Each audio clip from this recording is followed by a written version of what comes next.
क्या आप जानते हैं कि रामेश्वरम अकेला ऐसा ज्योतिर्लिंग है जहां भक्त कभी भी मूल शिवलिंग को नहीं छूते हैं, अंत तक बने रहें? क्योंकि इस शिवलिंग को ना छू पाने का कारण इसके निर्माण के समय से जुड़ा है। लंका युद्ध के बाद भगवान राम समुद्र तट पर आए।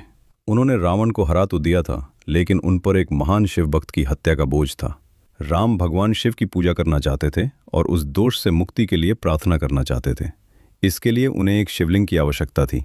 उन्होंने हनुमान जी को कैलाश जाने और वहां से एक पवित्र शिवलिंग लाने के लिए कहा, लेकिन पूजा का मुहूर्त समाप्त होने वाला था और हनुमान जी वापस नहीं लौटे थे। तब माता सीता ने तुरंत कदम उठाया। उन्होंने तट की गीली रेत ली, उसे अपने हाथों से आकार दिया और राम के लिए एक शिवलिंग बनाया। राम ने इसकी प्राण प्रतिष्ठा की। उस क्षण से उस शिवलिंग को अत्यंत नाजुक और प्राणों से भरपूर माना जाने लगा। चूंकि ये सीता द्वारा बनाया गया और राम द्वारा स्थापित एक रेत का शिवलिंग था, इसलिए इसकी सुरक्षा करना आवश्यक था।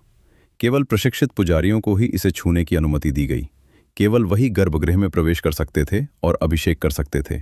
भक्त हमेशा गर्भगृह के बाहर ही खड़े रहते थे। जैसे जैसे सदियां बीती, मंदिर बड़ा होता गया, गलियारे बने और रस्में और भी विस्तृत हो गईं, लेकिन ये नियम कभी नहीं बदला। भारत के अन्य ज्योतिर्लिंगों में ये परंपरा रही है, जहां लोग शिवलिंग को छू सकते हैं या सीधे अभिषेक कर सकते हैं। कुछ जगहों पर आज भी इसकी अनुमति है, लेकिन रामेश्वरम में सार्वजनिक रूप से छूना कभी भी परंपरा का हिस्सा नहीं रहा। शुरुआत से ही मूल शिवलिंग सुरक्षित रहा और इसे केवल मंदिर के अर्चकों द्वारा ही स्पर्श किया गया। यह किसी डर या सख्ती के कारण नहीं है, बल्कि इसलिए है क्योंकि इस शिवलिंग का निर्माण कैसे हुआ था। सीता द्वारा रेत से बनाया गया, राम द्वारा प्राण प्रतिष्ठा किया गया और 1000 से अधिक वर्षों से ठीक उसी तरह सुरक्षित रखा गया।